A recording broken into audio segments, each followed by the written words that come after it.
and enjoy it anymore because you've got so much baggage. You see?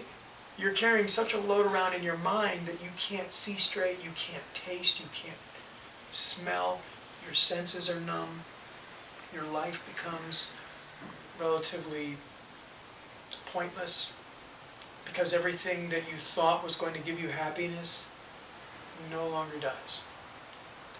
And so you start saying, you know what, my bag's way too big. I got to start letting go of some of my baggage. So you know what you do?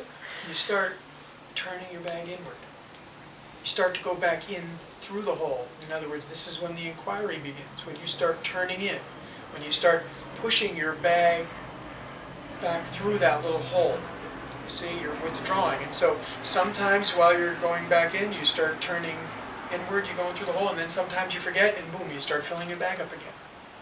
And it's like an ongoing process. You're going in, you're going out.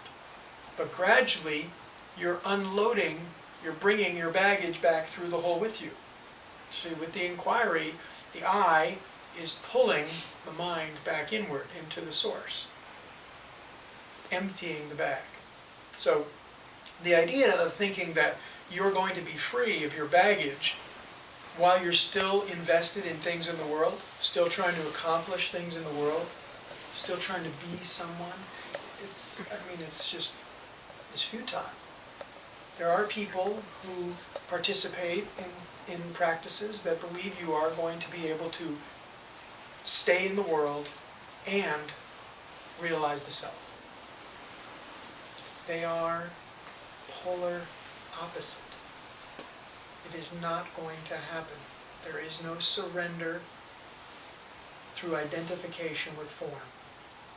The only thing that you're surrendering to when you identify with form is the thing that you're looking at.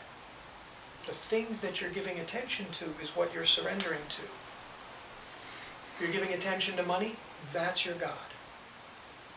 If you're giving attention to women or men, that's your God. Bodies are your God. Your job, that's your job. That's your God. If that's what you're giving attention to. Now, if you turn your attention inward toward the I Am, and you give attention to the formless awareness, all those things are contained within it.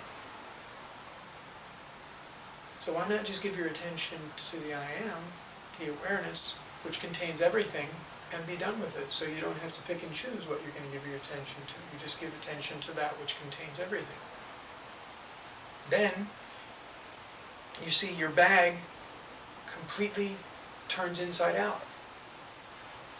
It dumps everything in your bag, pulls it right out the hole with you. And now you realize that you were the awareness that you were before you ever started to accumulate it.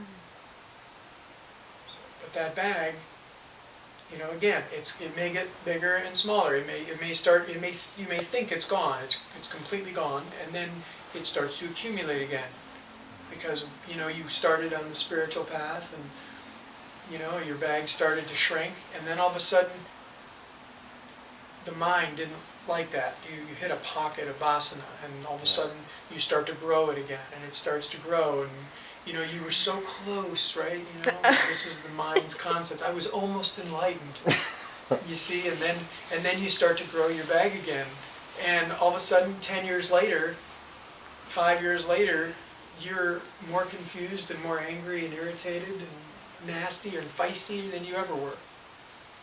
And you're frustrated and disappointed and disillusioned with your spiritual practice, and then you say, enough of this crap, I give up. Right? There is the beginning of the true sun.